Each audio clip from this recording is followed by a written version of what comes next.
alors asalaamaaleykum mbokki auditeurs priorité maa ngi nuyu ñëpp di gërëm ñëpp di sant ñëpp balaa ñu commencé émission bi maa ngi souhaité na la tuddati maa ngi gërëm di sant jigéen ñi parce que aujourd'hui c'est la fête des mères may souhaité mères yi yëpp gudd fan wérgu yaram tey nag seen bés la. Comme dans notre d'habitude, on a toujours considéré comme les femmes étant les représentants de ce monde-là. Qu'on a que nous voulons de Sénégal qui s'est discuté dans quoi.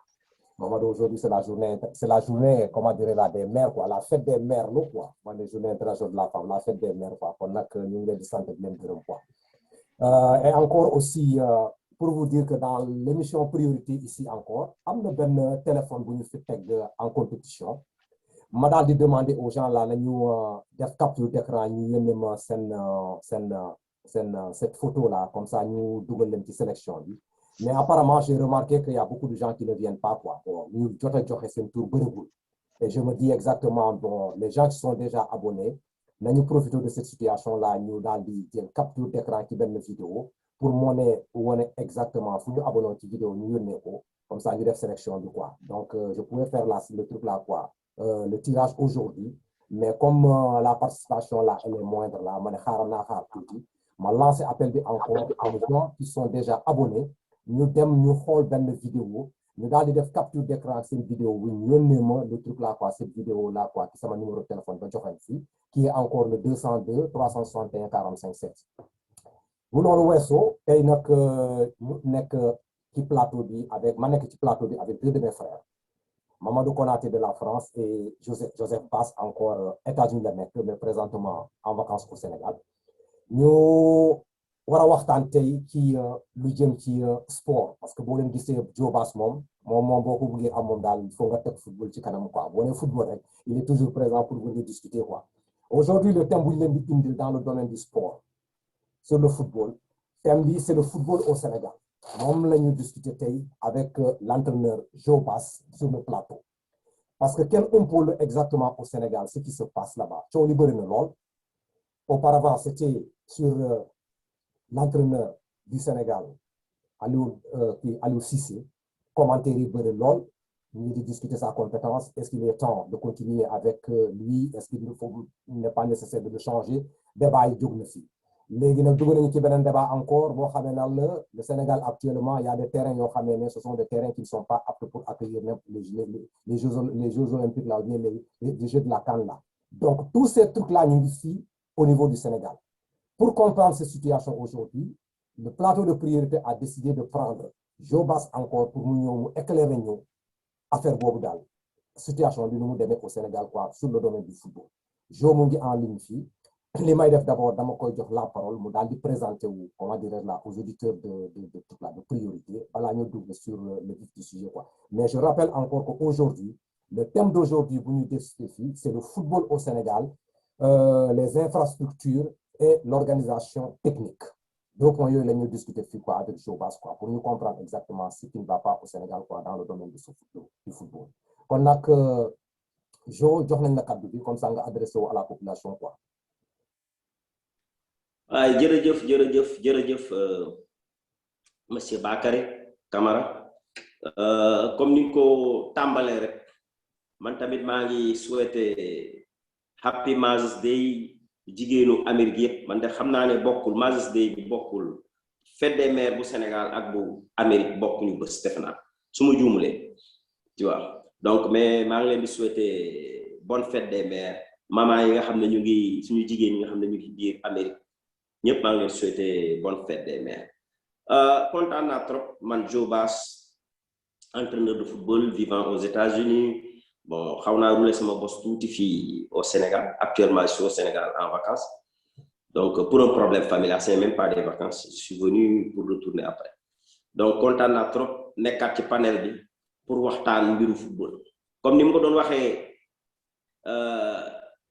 maman américaine yi fële su ma yoroon yenn xale yi di leen yóbbu ni football dama leen doon ne à part sama yaay football moo ma gënal loo gis ci àdduna su leen waxee loolu dañuy reetaan sax you know su ma leen waxee loolu ci anglais dañuy maman yi dañuy reetaan et c'est coïncidence la à chaque fois jour tey dafay fekk juste toujours ma nekk ci benn tournoi là-bas en Caroline du Nord tu vois toujours dafay fekk ci benn tournoi après xale yi dañuy dem jënd ay fleurs ñoo jox ko seen yaay yi ran ci main courante bi ça m'a touché vraiment quoi donc tey nekk na coïncidence boo xam ne maa ngi koy rafetlu quoi et c'est ce qui me manque quand même avec la pandémie là j'ai un peu arrêté avec les risques là de se frotter avec les gosses j'ai un peu arrêté donc loolu moo tax sax ma daw si ñëw Dakar pour régler quelques problèmes de famille quoi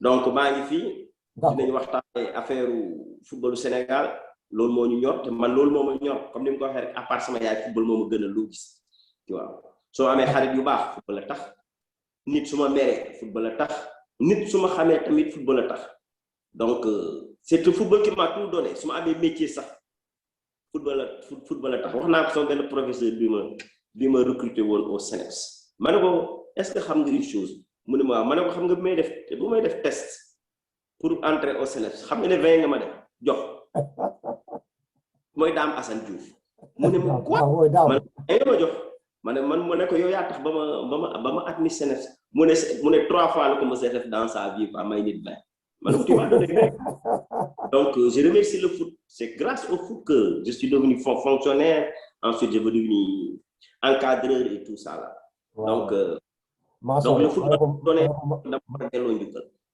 ci kàddu yi nag yàlla dimbali kàddu yi ñu nar a joxe nit ñi am ci njëriñ ñu bañ a juum trop bon ñëppay juum nag mën nañ juum wax loo xam ne du neex nit ñi mais dañuy ñaan li ñuy wax yëpp 99% mu neex nit ñi quoi. Amen. Kilifa bi monsieur Konaté ok on a joué au basket devant nous aujourd'hui avant d'entrer là est-ce que am nga benn mot bi ngay sànni. Konaté. waaw mais Bakary merci mais Joe maa ngi lay nuyu man je pensais que tu étais aux États-Unis mais yaa ngi Sénégal yaa ngi dëkk bu neex de Sénégal moo gën loo gis. waaw mais quand même je te souhaite de passer un bon séjour là-bas et puis bon prends soin surtout de toi surtout. Merci beaucoup. Voilà et puis bon de notre côté aussi moi mais profiter de l'occasion et puis bon surtout aussi bonne fête à nos mamans, à nos sœurs, à nos nièces, à nos filles qui se trouvent aux États-Unis en ce moment. Nous avons une fête de mère ici, France Jotogol. Sénégal parce que je pense que comme le Sénégal fonctionne avec la France, nous devons faire fête de mère ici, ou les fêtes de père, nous faisons non, non, c'est pas ça. Nous, France, nous nous comme nous, Sénégal, nous, France, c'est le prolongement de la France. Exactement. Mais donc, en fait, ce thème aujourd'hui qui concerne le football, d'accord, et je pense que le football est le sport qui traîne le plus de monde, particulièrement au Sénégal. Au Sénégal, mais partout dans le monde. Le football est le sport phare. Le football est un football, allez, je vais même dire, c'est un football qui est tellement si collectif que à un moment donné, ça permet aussi la sociabilité, effectivement, la sociabilisation de nos enfants, parce que comme ça se passe en équipe. Ça se fait en équipe. Mais aujourd'hui, football béninois, mais c'est le football au Sénégal. L'aspect technique et l'aspect d'organisation. Pourquoi l'aspect technique? Parce que bon, en ce moment, voilà, les infrastructures ne sont pas à la hauteur qui fait qu'aujourd'hui, je ne sais pas si effectivement nos matchs de football Sénégal ou le Mauritanie ou le Guinée-Bissau ou le Gambie. Je n'en sais rien. De notre côté aussi, voilà, il y a une question d'organisation. Pourquoi en est-on arrivé là? Qui fait qu'aujourd'hui, la FIFA ont été effectivement sur nos infrastructures. Voilà, on a construit un grand stade de Paul Sédar Senghor, on a construit le stade de... Il y a beaucoup de stades au Sénégal. Pourquoi aujourd'hui ce problème-là technique-là se pose? Ça dit que je n'arrive pas à comprendre. Et je pense que le Sénégal, quand il était allé assez loin, à moins que je me corrige, à la Coupe du Monde, okay, quand il était sorti à la Coupe du Monde, je pense que la FIFA a rétrocédé quelques millions, voire pas quelques milliards, mais quelques millions, quelques centaines de mille de dollars au Sénégal, parce que je pense que la compétition, c'est ça.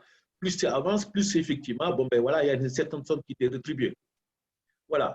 Comment aujourd'hui des joueurs qui jouent dans les pays européens, dans les pays occidentaux gagnent autant, et qui fait qu'aujourd'hui, ces mêmes jours-là, Bounini Sénégal, l'État n'a pas mis à disposition d'un terrain catégorie 5 FIFA, n'est-ce pas? Parce que je pense que les terrains, pour le il faut mener catégorie 5 FIFA, n'est-ce pas, Joe? Hein? Wow. Que ce soit les terrains engazonnés, que ce soit les terrains synthétiques, je pense que il faut que ce soit catégorie 5 FIFA pour que l'équipe nationale football, c'est-à-dire catégorie 5, ça veut dire qu'on peut même y jouer la Coupe du Monde. Voilà. Moi, j'ai été maire adjoint ici, chargé de sport pendant 7 ans, et il nous est arrivé de reprendre un terrain, hein, le terrain engazonné et un terrain synthétique qu'on a construit effectivement, qu'on a demandé à construire sur un certain temps, pendant à peu près 6 mois, n'est-ce pas? Et que bon, ben, ce terrain-là était devenu, on l'a tellement fait que finalement, on avait demandé le revêteur qui est Phil Taquette de nous mettre en place un terrain catégorie 5 FIFA. C'est-à-dire que même l'équipe de Cameroun, une fois, s'est entraînée dessus. Donc, c'était notre fierté. Okay. Mais je ne comprends pas pourquoi au Sénégal aujourd'hui, on ne peut pas jouer un match international. Je ne comprends pas. D'accord, levez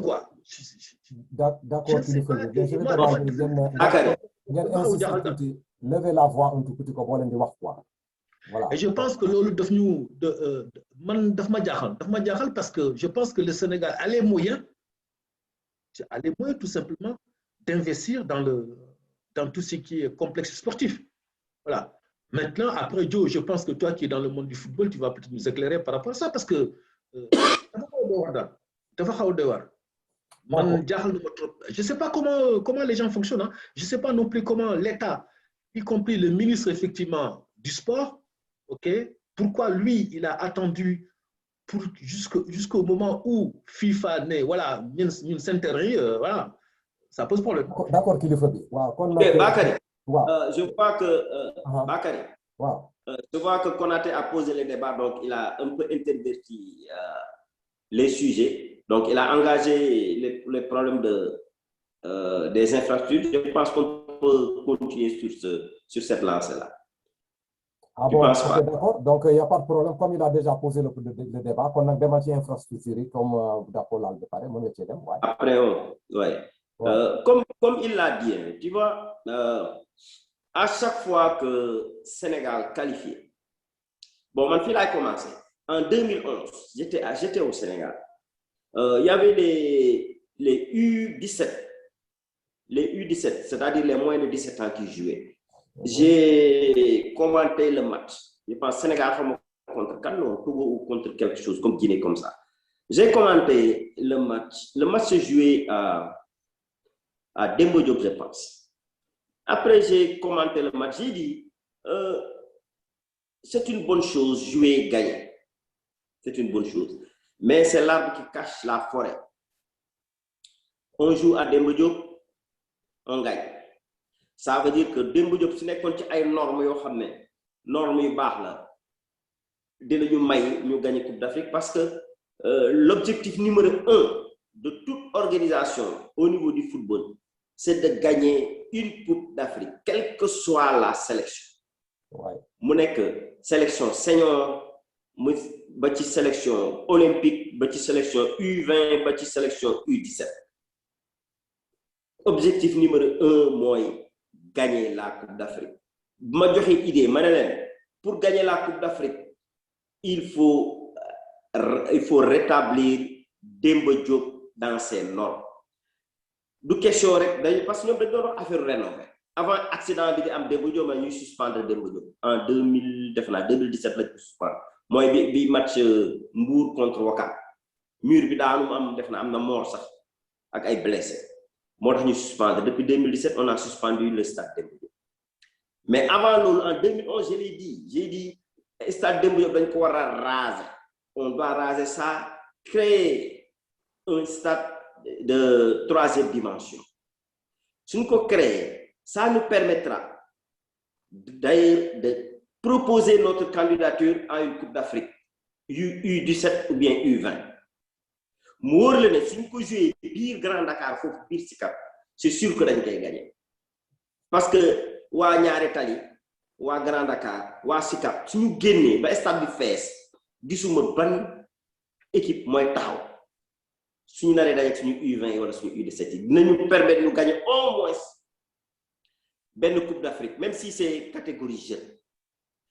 Ensuite suñu naree jouer ay éliminatoire coupe du monde ñu jouer ko biir Demba Diop c'est différent que nga dem ba amitié wala nga dem ko stade bi ñu nar a génnee Diamniadio boobu kenn amul idée sax Diamniadio xam nga c'est totalement différent soo xoolee fii aux États-Unis stade yi ci biir plateau bi lañ koy tabax xam nga ndax def ngeen ci attention.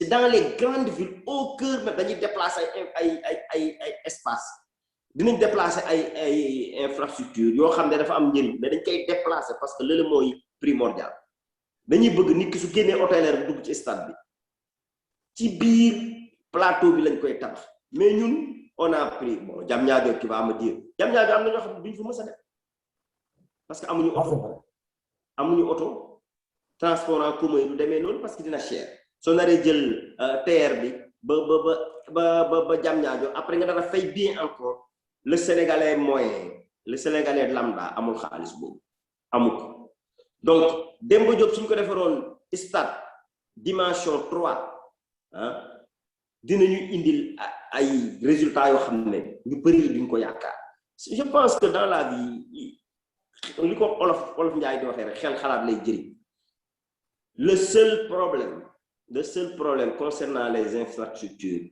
mooy on n'anticipe pas je trouve mal Sénégal ñëw ñu koy ne ce stade yi benn mënuñu ci homologué benn je vais dire le secrétaire général de la FIFA c'est qui? C'est Madame Savoura, une Sénégalaise. Augustin Senghor, président de la fédération, il est quoi avant d'être vice-président? Il était membre de la commission de discipline au niveau de la CAF. Donc, ñaar ñooyu comment se fait-il que ñu toog di xool ils n'ont pas regardé, ils n'ont pas prêté attention à ce qui va venir ba lii dab ñu donc je me dis que responsabilité dañ ko war a situer donc il faut pas que l'on fasse la fine bouche il faut pas que l'on fasse et ce que je vais dire Camara le sport ils ont eu la chance moi je l'ai dit une fois xaw ma ci sa panel laa ko xaw ma ci ban panel laa ko ils ont eu la chance que le ministre du sport le ministre du sport booyu président de la République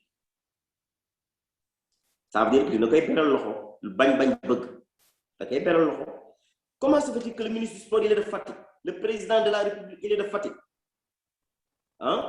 ñun ñuy ñëw di am problème infrastructure yow koo xam ne su la neexee nga ndékkee kër président su la neexee nga añee kër président su la neexee nga reeree kër président mun nga ko fëgg sax à 2 heures du matin mu bil en plus defe naa moom mooy maire Fatick je pense monsieur Matar Ba man foofu mënuma d'accord ak ñoom fenn parce que soo ñëwee nga bokk fief avec le président de la République moom nga remplacer ko au niveau de la mairie de Fatick nga ñëw ba ñuy je peux dire que ba ñuy suspendre Sénégal presque c'est une suspension parce qu'on ne va pas jouer au Sénégal ñuy doon rafistole di jéem a def est-ce que yow xalaatuloo ni parce que yow analyse bi nga joxe fii c'est une analyse très pertinente parce que yow fi ngay gisee ak nit yi fu ñu gisee du benn xam nga yow déjà tu as parlé de l'aspect géographique du terrain et l'aspect humain bu nekk ci ginnaaw comment dire cette position là bu fekkente joué nañu foofu match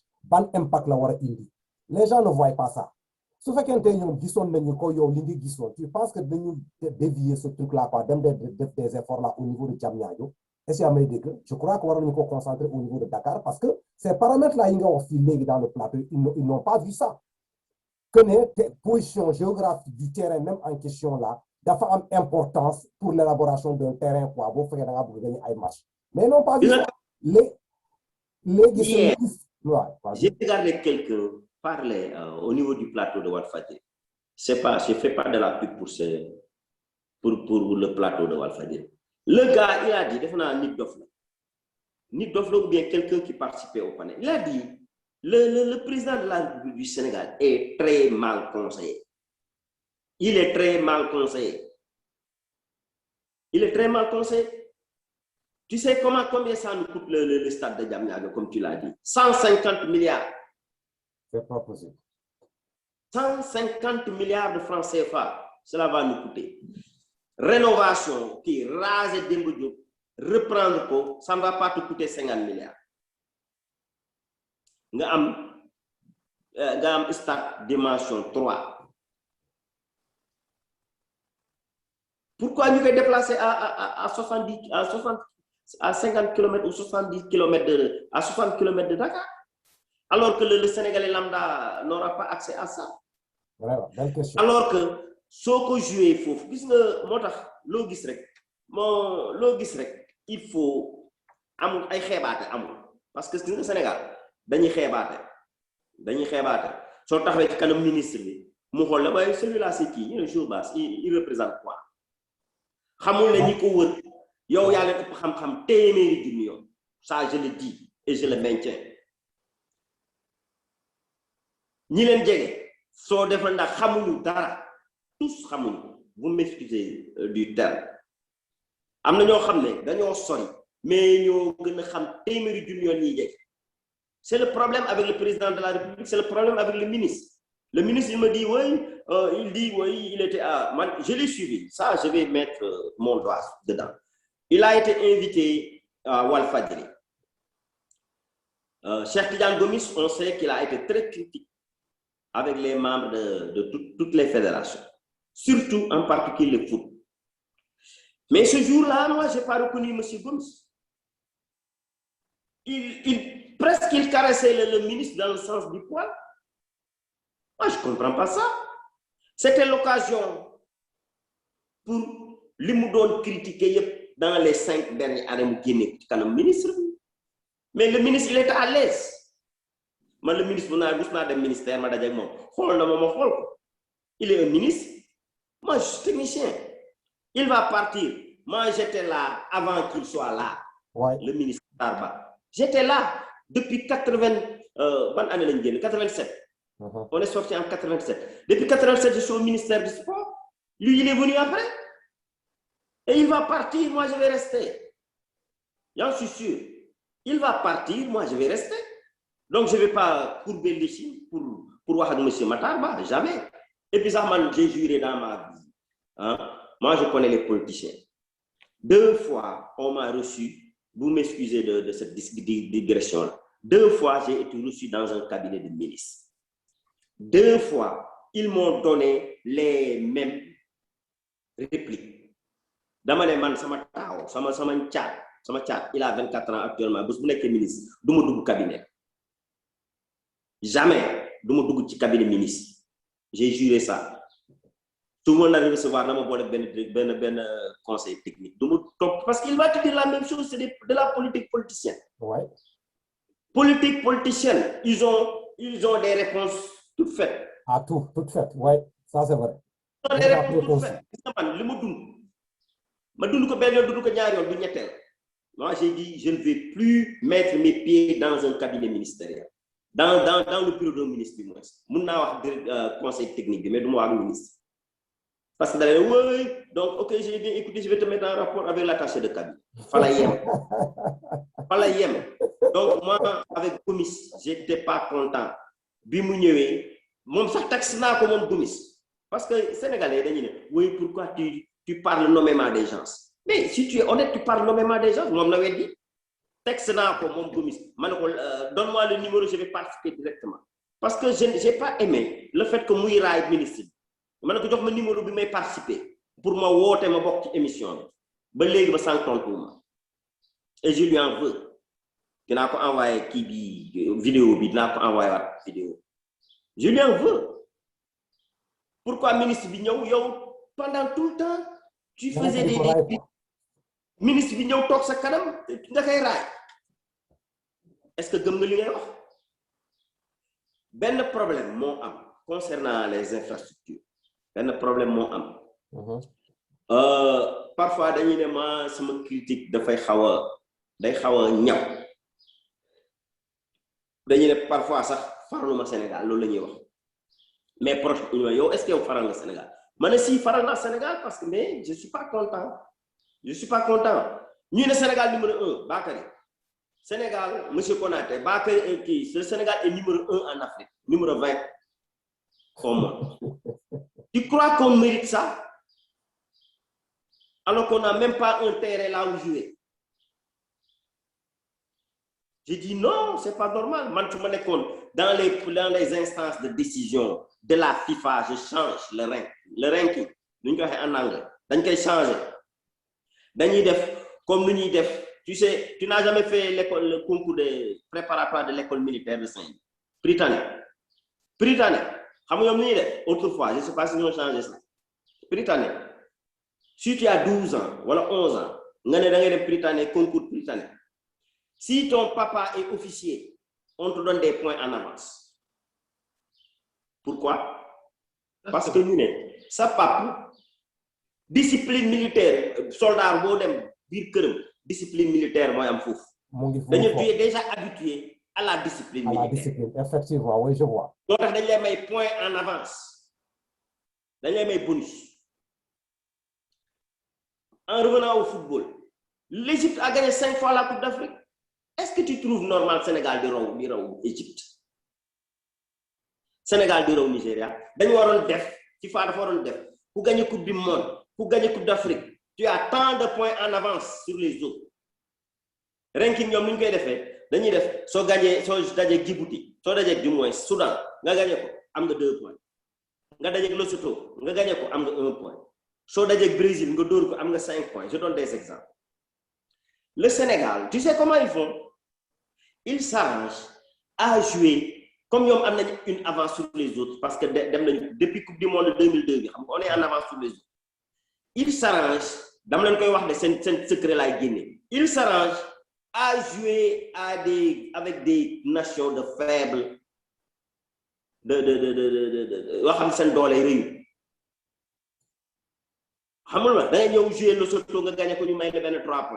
toi, tu maintiens sa placement. Pourquoi nous jouer avec Algérie? Pourquoi nous jouer avec qui? Brésil, parce que nous avons proposé Khalis Boubri. C'est qui? C'est Nike qui sponsorise l'équipe du Brésil. Moi, les propose. Donc, Khalis Boubri, parce que ça les arrange. Mais pour conserver leur ranking, les équipes ne doivent pas. Et puis, je vais te dire une chose. Les chances pensent que li ñu lañ nekk fii rek di ñu xalaat gis nga xam nga Aliou Cissé gaa yi si ginnaaw xam nga ñan lañu cité actuellement on a cité l'Égypte ñu mën a dajeel en match de préparation l'Égypte Maroc xam ak Algérie on lui a cherché des gros morceaux. On lui a cherché quoi? Des gros morceaux. Ce n'est plus le Lesotho, ce n'est plus le Togo, ainsi de suite. Ça veut dire que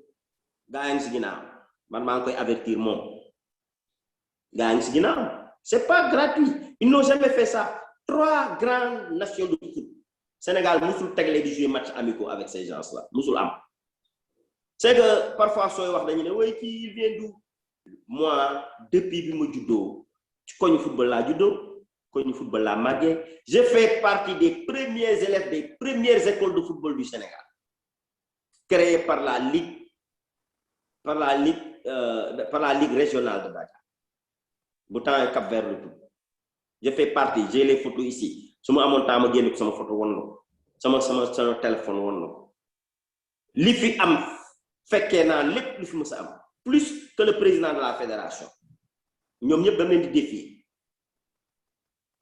Donc, si nous avons des problèmes d'infrastructure, c'est qu'on a regardé venir. Ouais. On n'a pas anticipé. On a regardé venir. Mais est-ce qu'il savait que l'idée n'a pas? Est-ce que hein? Est-ce qu'il savait qu'on allait se retrouver dans cette situation? On avait vu venir. Le Sénégalais, le Sénégalais, comme les gars disent, taf yëngal.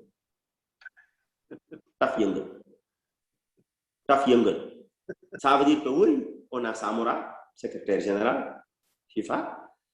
On a Augustin Senghor, il est membre commission discipline. Maintenant, il est vice-président CAF. Non, le problème, de nous régler. C'est comme ça que ça se passe. Alors que c'est pas ça. C'est pas ça. Mais Joe, ça Oui. au-delà, moi je partage en mais au-delà de ça, ce que tu dis, c'est vrai, c'est très très juste. Et ça permet effectivement moi de m'éclairer par rapport à ça. Mais je pense que il ne s'agit pas, Sénégal, il ne s'agit pas de construire pour construire parce qu'on en a besoin. Mais il s'agit de construire et d'avoir un suivi sur les constructions que nous faisons. Je pense que c'est problème d'entretien. Voilà, c'est ce qui a fait défaut.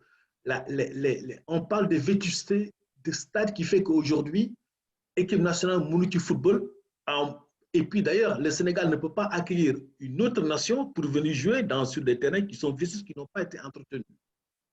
Je donne un exemple tout simple. J'espère que tu me corrigeras ou vous faites que me faire. Je pense que dans les pays les plus développés, quand ils se construisent, au moins 2 fois dans l'année, ils vérifient les installations, ils vérifient si tout était en place, effectivement. Les gars, ils prennent des sociétés pour remédier à cela. De telle façon que le stade Demba Diop, moi je suis né et j'ai vu le stade Demba Diop. Toi, tu es né, tu as vu le stade Demba Diop. Nous, notre génération, tous les matchs de l'équipe nationale se jouaient à Dakar au stade Demba Diop. Donc nous, le stade Demba Diop, nous, bu ñu demee Sénégal, structure bi ñu ko bàyyi bi ñu fay jógee, moom lañ fay fekkaat ba léegi. À se demander est-ce qu'effectivement, il y a de l'entretien qui a été fait. Si les terrains étaient, allez, on va dire, tous les 5 ans, allez, tous les 2 ans, étaient entretenus, on enlève le revêtement, n'est-ce pas? On en remet un autre neuf. Je pense que la FIFA n'aurait pas été très regardant sur effectivement le bâtiment lui-même, sur le terrain lui-même. Parce que pour jouer sur un match qualificatif organisé par la FIFA ou par la CAF, ça demande des conditions non seulement de sécurité, mais aussi ça demande des conditions d'état effectivement du terrain pour pouvoir accueillir une équipe nationale. Or, aujourd'hui, c'est ce qu'on nous reproche. Moi, je me pose justement la question. Comme tu l'as dit, et moi je partage ça, mais Taf Yengelbi a des limites. Moi, je sais que quand j'étais maire adjoint, les panneaux de basket étaient pucés. C'est-à-dire que là, chaque fois, là où il y a des boulons, il y avait des puces dessus. Et au moins tous les 3 mois ou même tous les 4 mois, d'ailleurs, nous, c'était tous les 4 mois et demi, okay, on avait des techniciens qui venaient vérifier les installations, si non seulement les installations étaient aux normes, est-ce que les installations sont encore en sécurité? Parce qu'il y avait des puces électroniques dedans. Boulon bi dévissé, on sait que tel boulon a été dévissé, on remet. Pourquoi? Parce que si jamais il y a un accident, c'est le maire qui ira devant les tribunaux parce que ces stades communaux, c'est sous la responsabilité effectivement du maire. Or, aujourd'hui, ce que l'on constate, c'est que depuis le temps que le monsieur Sengola est le président de la Fédération sénégalaise de football, depuis le temps que les présidents des différents clubs de football de Ligue 1 du Sénégal, okay, jouent sur ce terrain-là, et je me pose la question, mais comment ça se fait qu'à un moment, ils ne se sont pas posé la question sur peut-être même la vétusté de certains stades, sur même effectivement, est-ce que les terrains sont en état d'accueillir le club adverse ou pas. Ils ne se sont pas posé des questions-là. Finalement, je me dis, mais à quoi ça rime d'aller jouer une compétition internationale alors que toi-même, chez toi, tu ne peux même pas accueillir effectivement un seul match. C'est très paradoxal. À se demander, est-ce que ces gens-là, à un moment donné, ils se sont posés et se dire, mais est-ce que vraiment on peut continuer à jouer dessus?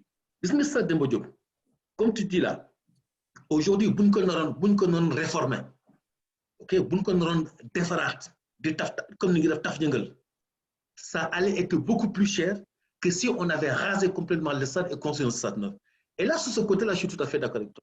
Parce qu'aujourd'hui, quand on aura entretenu le stade Léopold Sédar Senghor, stade Maniang, je ne sais pas quoi, là, stade Lat Dior qui se trouve à Thiès, je ne sais pas quoi, hein, le stade de Demba Diop, buñ ko non entretenu tey jii, ça va coûter beaucoup plus cher que la construction de nouveaux stades.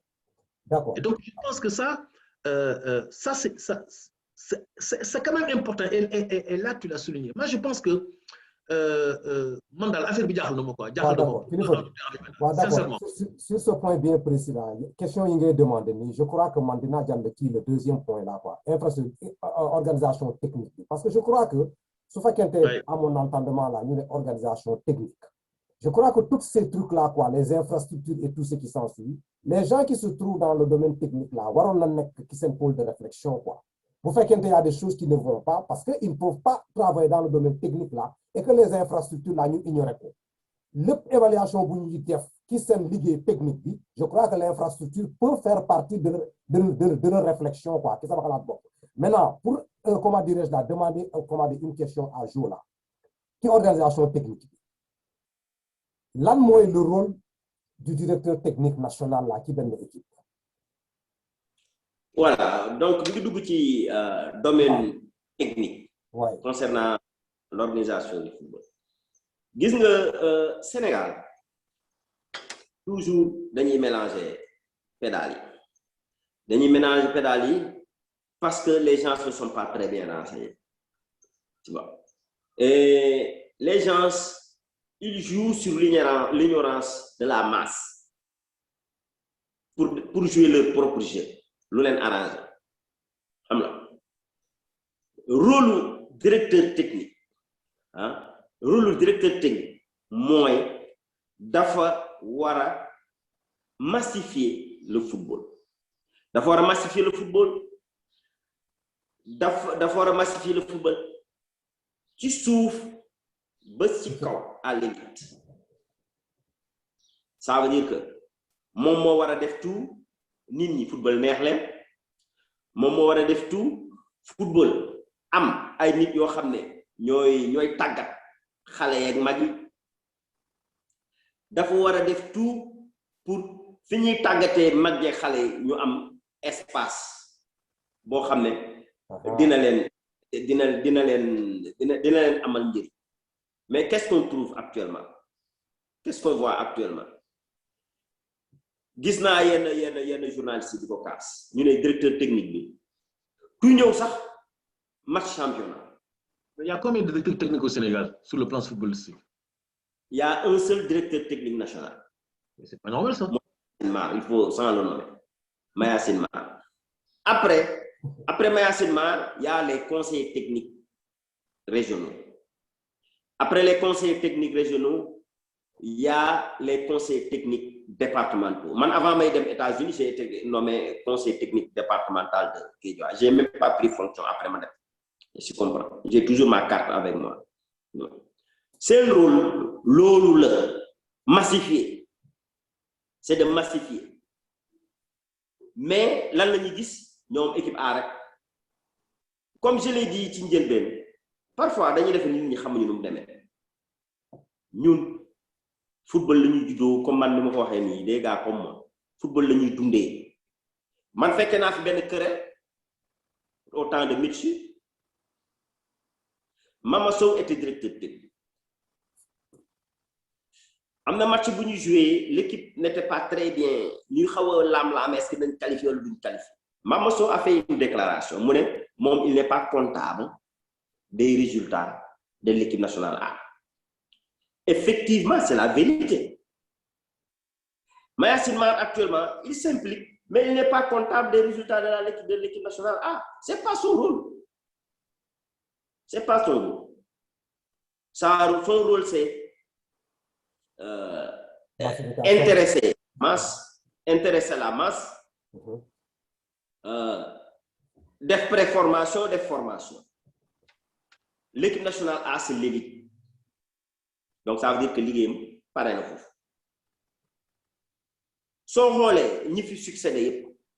Dans leur bonne affaire concernant l'organisation technique du football sénégalais.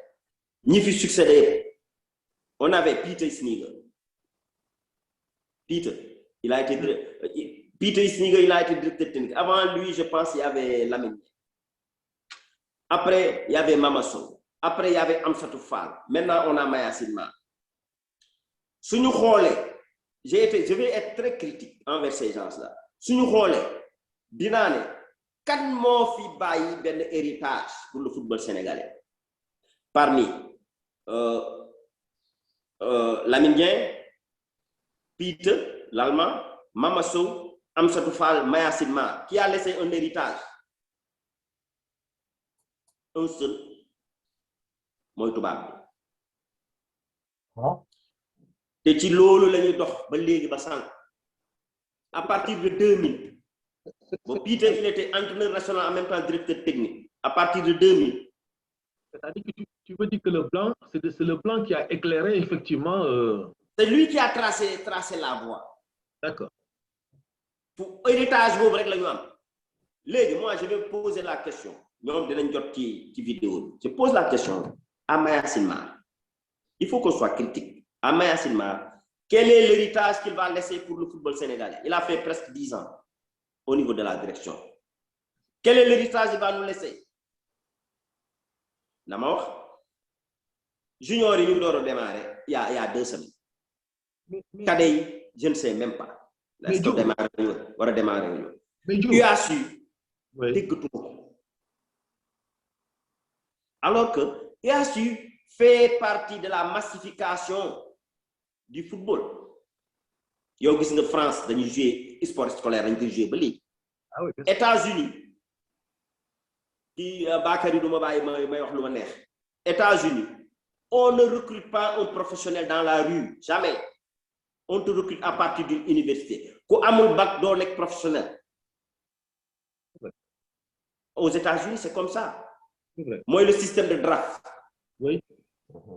Da ngay nekk lycée ñu drafté la nga dem kii nga dem université ñu drafté la nga nekk professionnel. Sport étude c'est ça ñun IAG amatul y en a plus su ma waxee ñu ne am na ay taf yëngal sur les côtés. Tu sais ay ma Konaté am na benn affaire tu sais moi je suis gis nga depuis ma nekkee Dakar tous les entraînements boo xam ne nekkul huis clos équipe nationale j'étais là-bas. Gendarme sax yenn saa dañ may dàq parce que moi je suis tout. Peter am na benn jour mu def benn sorte mu ne comme il était directeur technique donc il a regard sur toutes les sélections. Sur les U17 mu convoqué ay gos il a convoqué je pense 25 joueurs. Sur les 25 joueurs il y avait que 5 qui ont demandé la permission pour dem jàngi. Il a dit qu'il y a problème. Gars yi ne ko ban problème mu ne comment se fait-il que sur 25 joueurs 5 rek ñoo ciy def école. C'est grave. C'est grave. te Bakary je vais alerter xaw ma nag ñan ñooy conseil président de la République. Ils sont en train actuellement ñuy wax ay deuxième vague en entrant dans la politique. Ay wax ay affaire nu mu tuuti affaire liggéey chômage.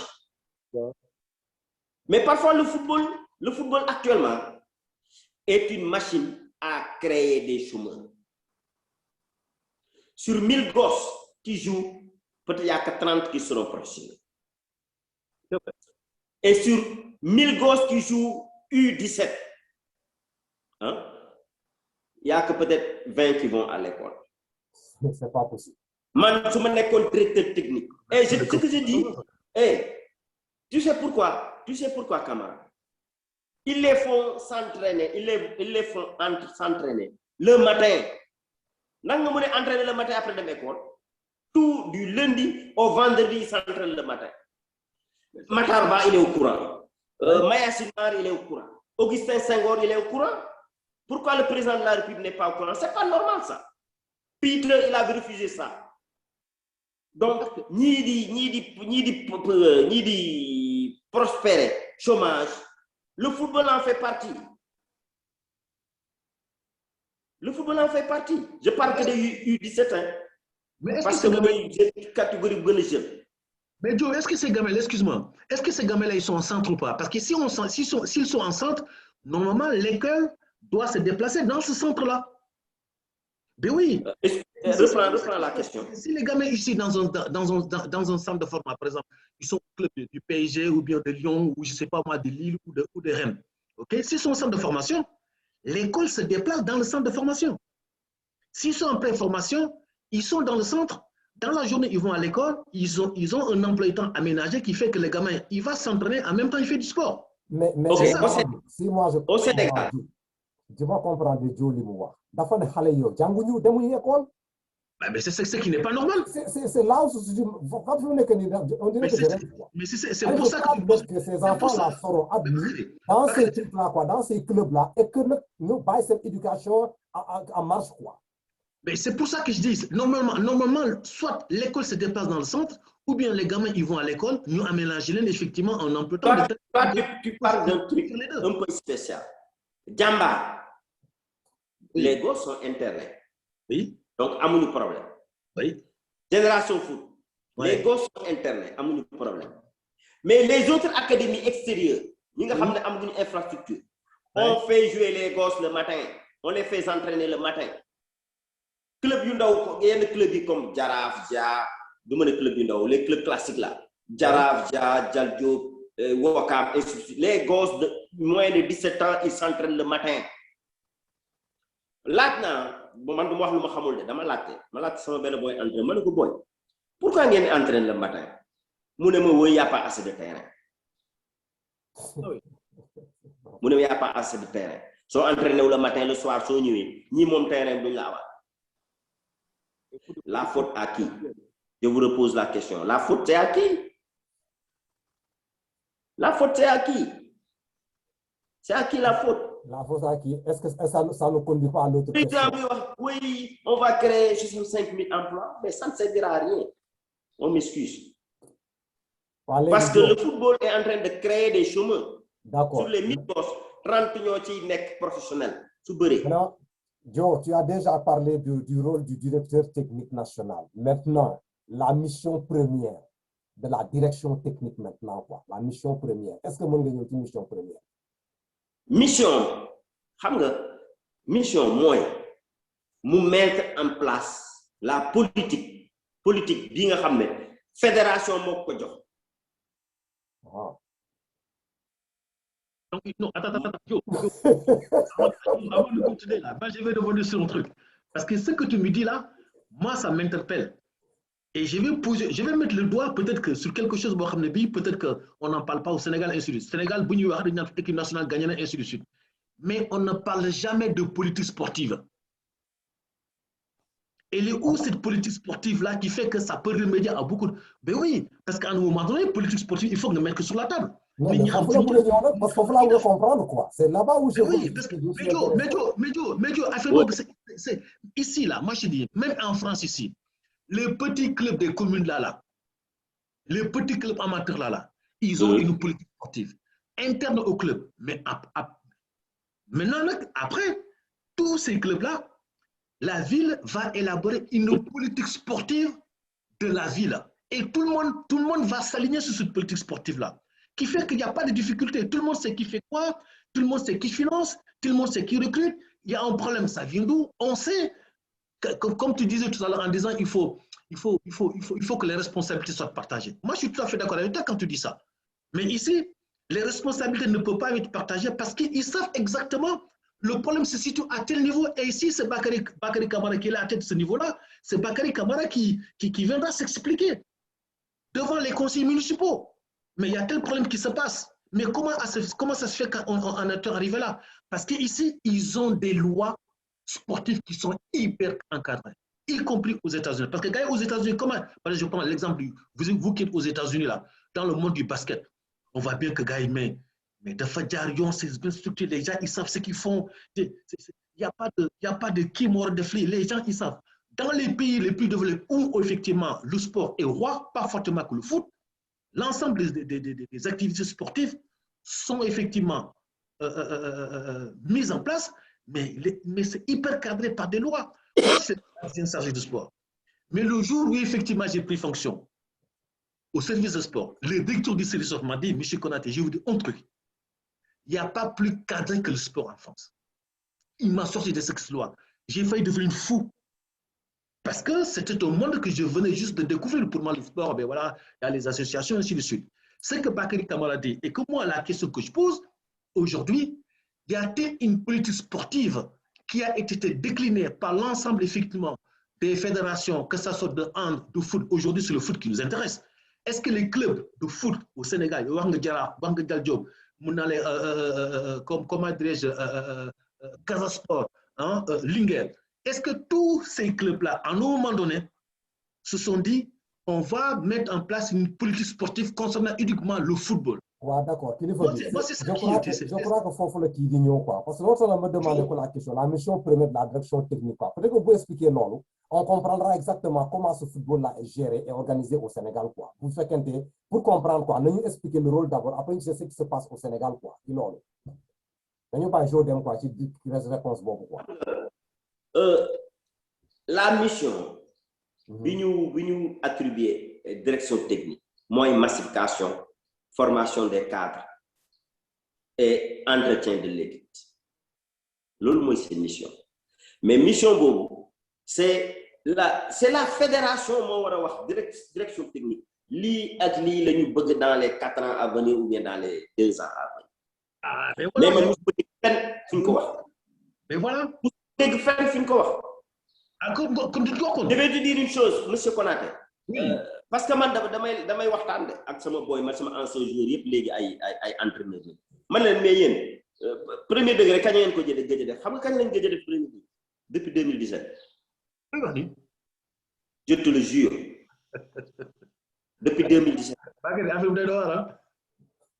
Donc ça fait 4 ans ils n'ont pas fait la formation du premier degré. Ay boy yo xamné ñu ngi am 20 25 ans wala ay boy yu xam 30 ans de jeunes entraîneurs nga leen di bloquer pendant 4 ans nak nga mëne am élite té amo ay cadres formation des cadres c'est la direction technique. Tu sais pour là où le bas blesse, moi je vais le dire, c'est mes collègues. Man seetlu naa fii les collègues ne parlent pas de leurs collègues parce que dañuy ne woy yow da nga bëgg jël man bëgguma jël place kenn parce que soxlawu ma seen place. Man suñu ma joxee liggéey ma def ko. Ouais. Soxlawu ma seen place. Le problème mooy fii dañuy tànn ay nit yoo xam ne mérité wu ñu fi leen jëlee. Je le dis. En France, monsieur Konaté, on dit vivre en France. Il y a un directeur technique au niveau de la France. Ah, mais c'est les gars qui connaissaient le football, non? Il y avait Aimé Jacquet. Avant Aimé Jacquet, il y avait celui qui avait gagné la Coupe d'Europe en 84. Michel Hidalgo. Michel Hidalgo. C'est des gens qui ont déjà gagné quelque chose. Bien sûr. Nous avons le directeur technique. Bien sûr. Mayassi, nous avons gagné chaque zonal. Man maa ko wax tey dama wax fan la gagné zonal nawetaan il s'est arrangé il est à la tête bon il enseignait au niveau de l'INSEP diplôme stage bu génn mu profite aussi dem arrangé où il part en Allemagne il vient di tegle ay diplôme supérieur ñu nommé ko directeur technique est-ce que xam na lu ñuy def ba gagné c'est là où le problème se situe. Donc, presque problème camaraderie.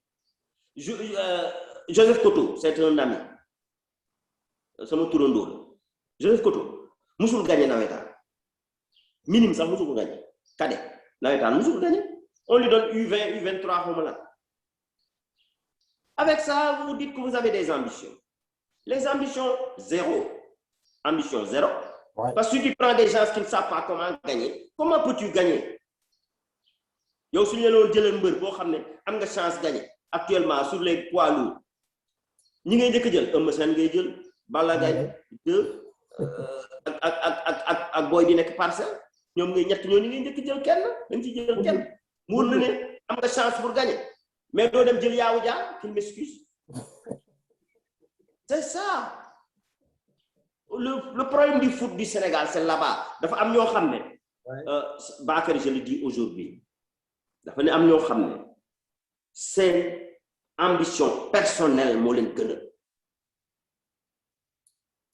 ci intérêt public bi c'est leur ambition personnelle. Coupe d'Afrique ñëw ñu dem Coupe du monde ñëw ñu dem et puis ils perçoivent les mêmes trucs que les joueurs, ce qui n'est pas normal. Direction technique n'a rien à voir avec l'équipe A. ñoom seen rôle c'est la politique définie par la fédération et le conseil conseil au niveau de la fédération, le conseil politique boobu ñu établir moom la direction technique war a def mais du ñëw di daw ci ginnaaw équipe A wala U20 su qualifié nga daw topp ci ngay am ci période yi ñuy jox joueurs yi ak période yi ñuy jox entraîneur. C'est pas le rôle. Le rôle c'est de s'occuper de la massification mooy formation pré-formation formation et formation des cadres. Depuis 2017 il n'y a pas de premier degré. Tu trouves ça normal? 4 ans. Ah ouais.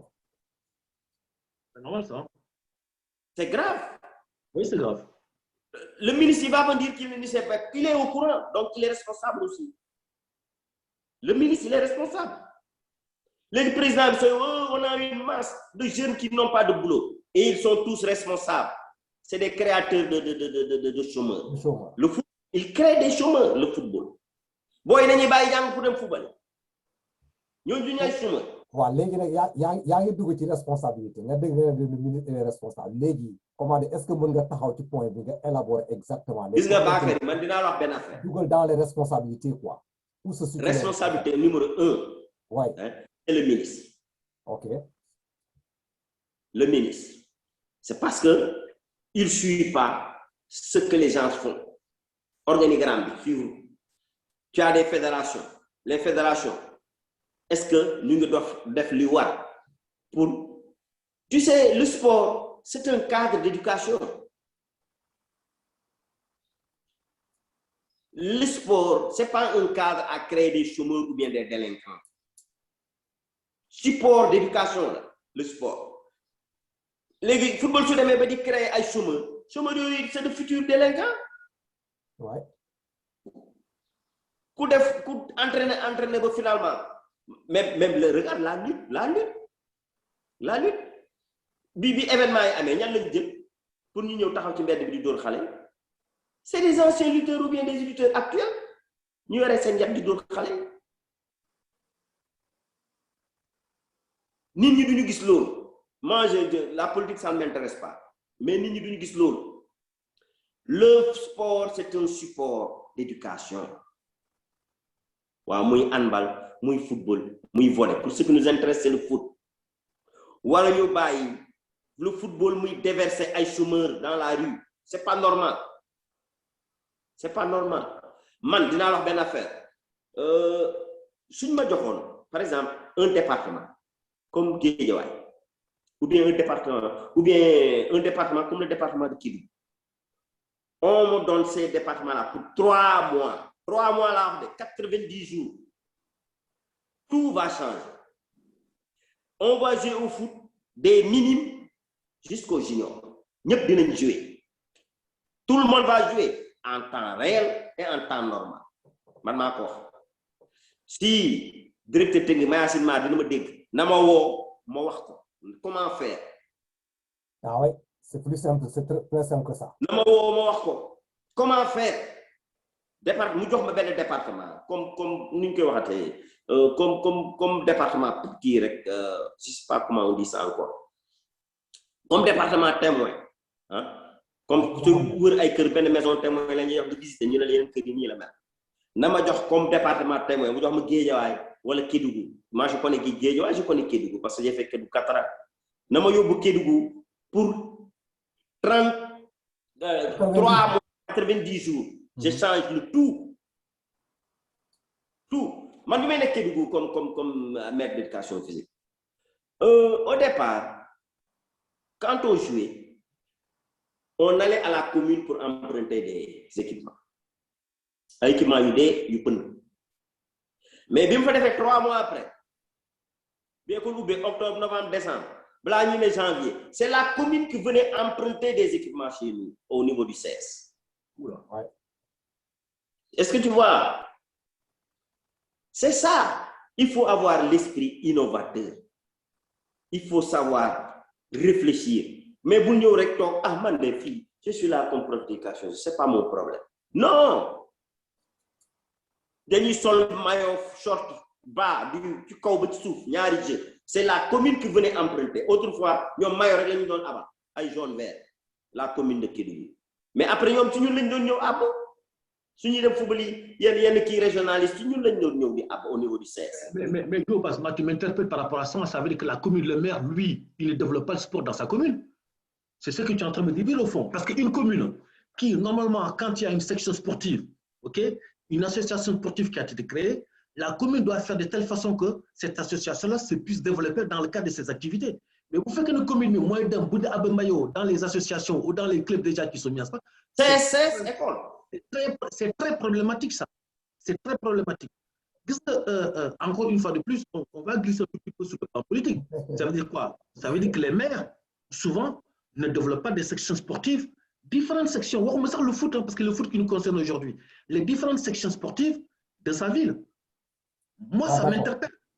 Ah oui.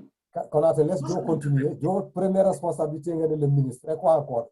Est-ce qu'il y a une responsabilité encore quoi? Responsabilité. Si c'est, moi je vais dire, la presse aussi est responsable. La presse, ok. La presse est aussi responsable. Parce que dans l'ordre Camara, au Sénégal, nous avons des subsides. Par exemple, nous avons des subsides, nous avons des d'accord, oui. Quand tu es dans. Moi j'étais enseignant, je me suis dit, ça me fait rigoler maintenant quoi. Nama yalla bal temps suñu démé examen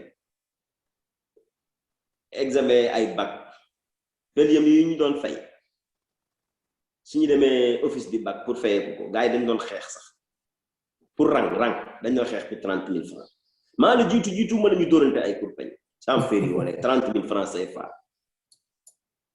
Bon so démé dëkk bu melni France wala États-Unis nga gis lolu nga xalaat 30 000 taxoon na ngay dóorante pour payer avec ce benn collègue. Hein? Vous comprenez ce que je veux dire? Vous êtes à l'extérieur. Tu vois? Les journalistes, dafa am épée de Damoclès sen bopp. Ça veut dire si tu es critique. Ça je le dis, il faut mu dañ.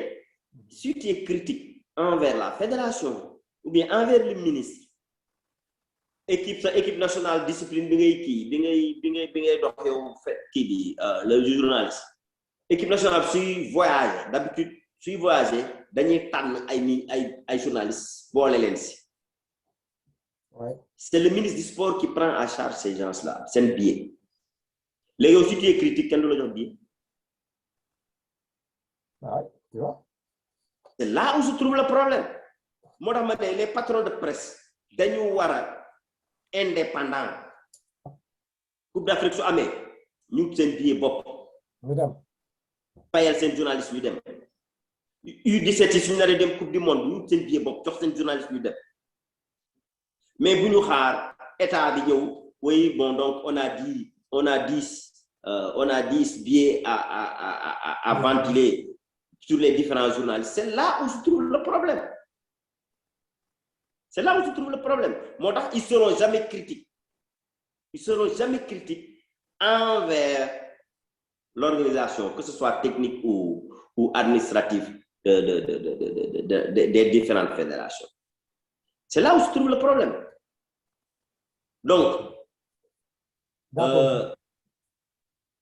direction technique, pour revenir au niveau du foot, direction technique, nañ ñu wax ban héritage lañ ñu wàccal.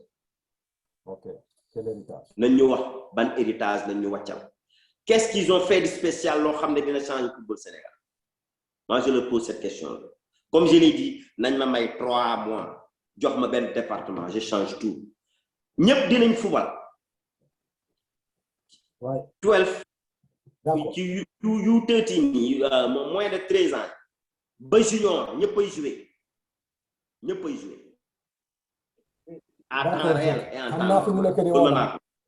On a déjà épuisé peut-être que 1h30 d'émission. Donc, mais je crois qu'on est tenu par le temps. Fii lañ koy yemale quoi. Léegi li ñuy def mooy bon damay bàyyi Konaté am 1 minute la mu wax li ma après mu jox le dernier mot à Joe.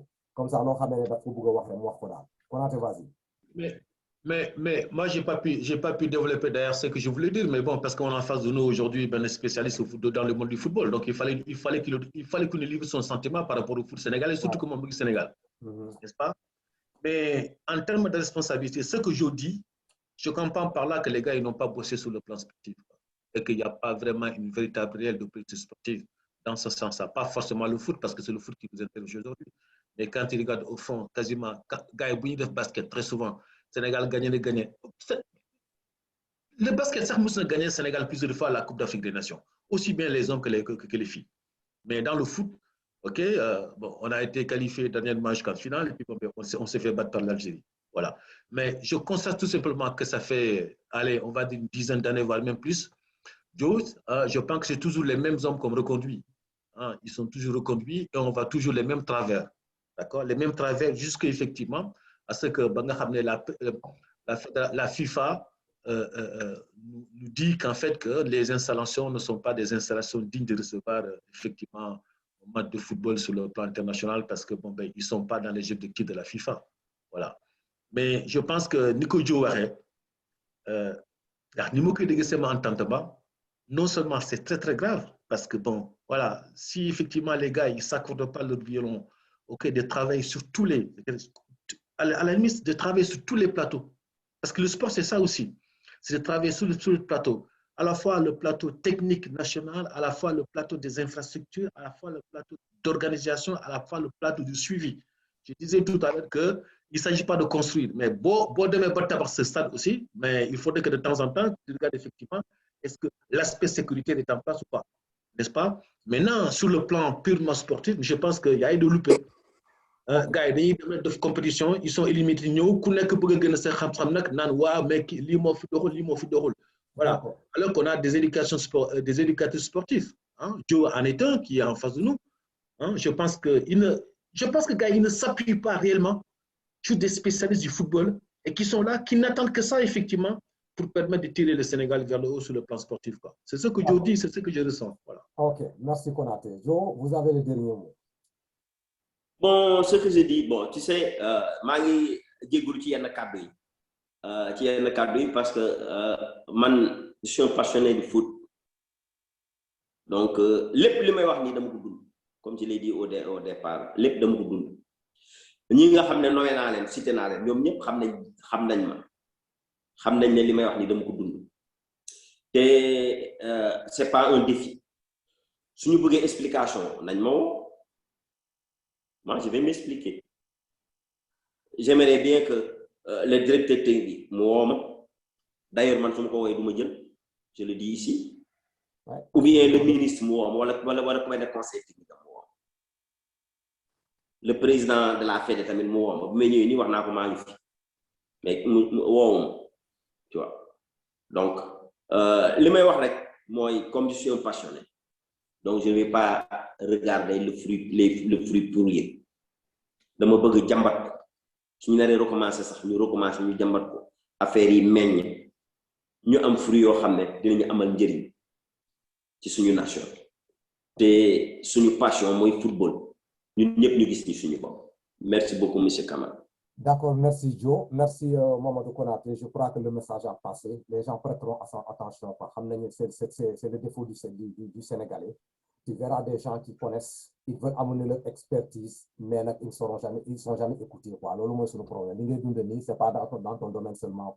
Bon, il y a quelque chose de nouveau. C'est comme s'il y a un blocage entre ces gens et d'autres personnes qui viennent de différents horizons là, avec des idées nouvelles. Mais on continue toujours le combat. Peut-être un de ces 4 matins, on sera écouté. Merci encore une fois de plus, Joe. Merci, comment on appelle encore là, monsieur Konaté. Merci beaucoup. Merci beaucoup, Bakary. À bientôt. Merci. Yo, à bientôt. Bon, au revoir, monsieur Konaté. Mais Yangi Sénégal Bakagne. À la fin du mois. À la fin du mois. Quand il est aux États-Unis.